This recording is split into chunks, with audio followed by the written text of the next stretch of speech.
feeling is keeping a team below 40 points. I think that's great. I don't think our defense was what we wanted it to be, but to hold any team below 40 points is great. And of course, seeing the ball go in the basket is a great feeling, so can't complain. What was the emphasis on defense? Seemed like there were more deflections and a few more steals. I guess going into it, what was the emphasis on defense? Yeah, we knew they were a coming to you team, and so we really needed to protect our paint. And I think we went in at halftime and they only had 10 paint touches. And so for a team that really hunts the paint, that was something that we were proud of, but they also had way too many offensive rebounds. And so that's something that we have to take better pride in. And we're definitely going to work on that tomorrow in practice. How did the team respond after the Creighton loss? What was the feeling, or was there more energy this week? I mean, we talk a lot about response. Things aren't going to go our way, and clearly the outcome of the Creighton game was not what we wanted, but we had to go 1-0 today. We had to go 1-0 the day after Creighton, and I think that's something that we really emphasize. And so now we have practice tomorrow, lift tomorrow, and we're going to go 1-0 in those things, and response was great. I know you mentioned defense being the emphasis when you asked about your shooting, but I mean, you had more, or as many threes today as you guys at the team had on Friday. Just how important is getting that scoring punch from somebody in the lineup because of what you were losing from Natalie? Yeah, absolutely. I think to have 5 girls in double figures is awesome, and that's really hard to guard. And so I think this was just a great team win, and I think everyone scored. And so I think that just speaks to our depth as Husker women's basketball, and that's, I think, what makes us hardest to guard. Maya, how have you kind of approached this since Natalie went out, and what you need to do now? Yeah, I know obviously it was tough for all of us to see Nat go down, and I think in part to our response is kind of rallying together and knowing that, some of us have to step up, especially, in the forward room. So I think just coming in and, trying to contribute as much as I can along with the rest of us bigs, and just doing everything for Natalie. We dedicate kind of this season to her, so we're playing for a bigger purpose than, just the wins and losses.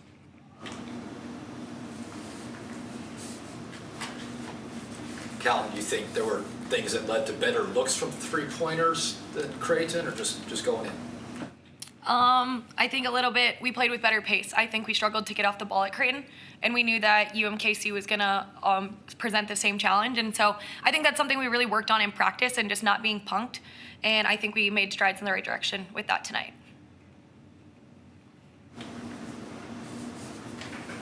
You get some time off for Thanksgiving? Yes, we'll get back after it tomorrow, and then we will enjoy Thursday and Friday with our families. Yeah. Favorite Thanksgiving side dish? Sweet potatoes. Rolls. Least favorite?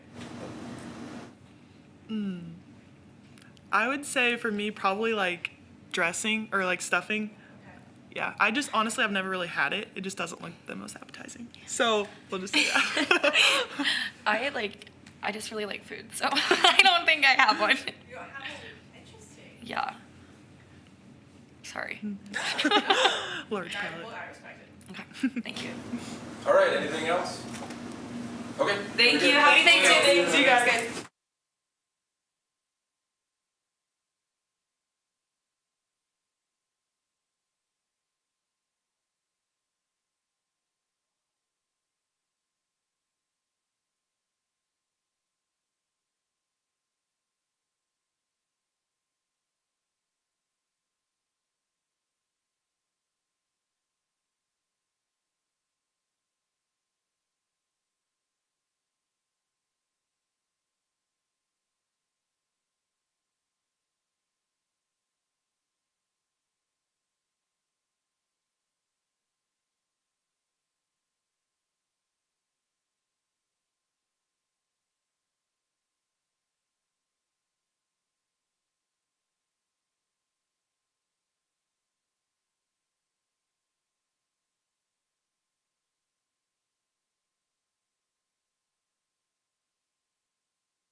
Oh, I know it.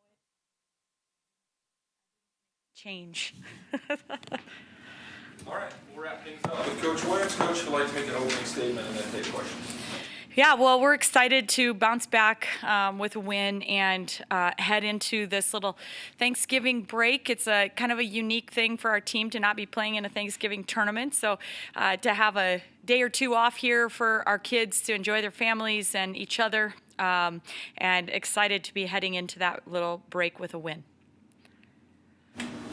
What's the best thing they did on defense? You did on defense? We did.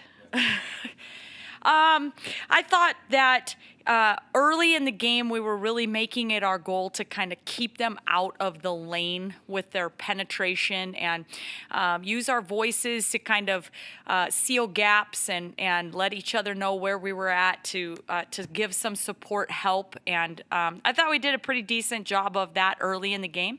And then when we had to adjust to playing some zone there in the second half, namely the fourth quarter. I thought, that's something we haven't played a ton of zone in game minutes, but I thought we did a pretty good job of being active and then finding ways to be a little better with the rebounding there in the fourth quarter.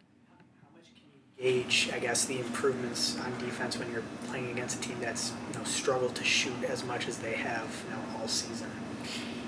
I think it's a situation where we know what their strengths are, and they find ways to put points on the board, even if it's not from behind the arc. And so you have to find ways to try to take away the things that they are good at and how they're putting points on the board. And so I thought that our kids really kind of glued into that and tried to do the best that we could. We've had a couple of games right here in Pinnacle Bank Arena where we didn't do a good job of keeping the ball in front of us and keeping it out of the paint. And so that was a challenge that we wanted to try to get better at, and I thought there were times tonight where we did. Third quarter, you made the full line change after all those offensive rebounds, and I think they finished with 19. How important is it for you as a coach to still, I guess, send that message about keeping the standard even in a blowout game like this? Yeah, it's important. Right now we're trying to become the very best version of ourselves, and giving up 19 offensive rebounds is not going to do that. And so that's something that we had talked about at halftime. Lex was pretty adamant with our group about wanting to hold this team less than 35 points. I didn't think with the way we were trending there to start the third quarter that we were on a path to do that. And so we wanted to kind of catch the attention of everybody on our team that's just not the standard for us. Is it hard to keep up the intensity though when you're blowing out somebody?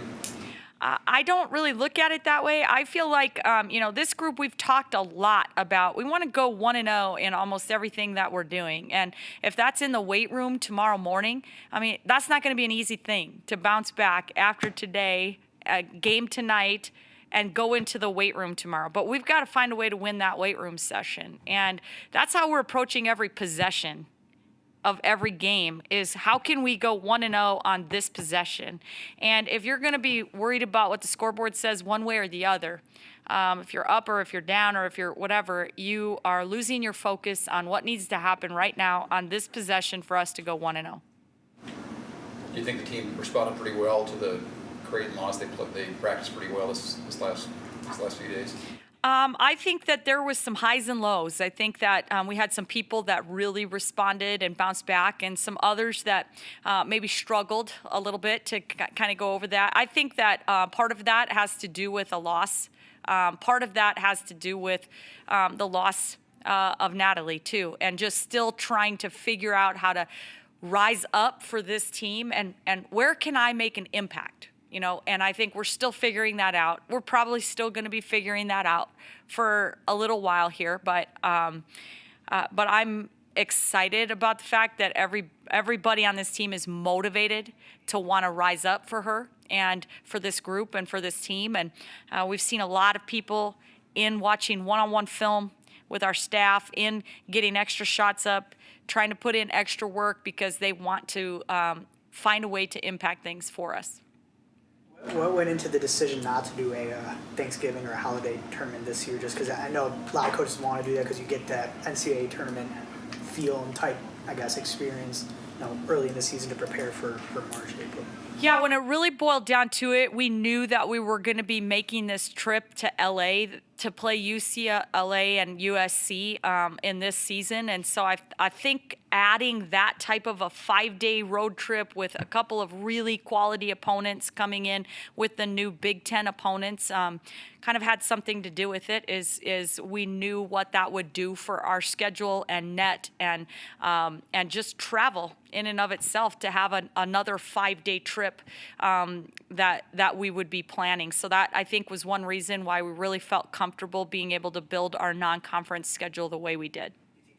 The way of the future for just because of the super conferences and all that stuff, where you have so many quality teams in conference play that you maybe don't have to do those types of. I think probably those tournaments will still exist. They're pretty cool experiences for the teams, and but I do feel like that it provides the opportunity for you to make a decision about if that's the best thing to do to try to get your net where you want it to be. Anything else, Coach Wade? Favorite Thanksgiving food? Thank you. Cornbread dressing.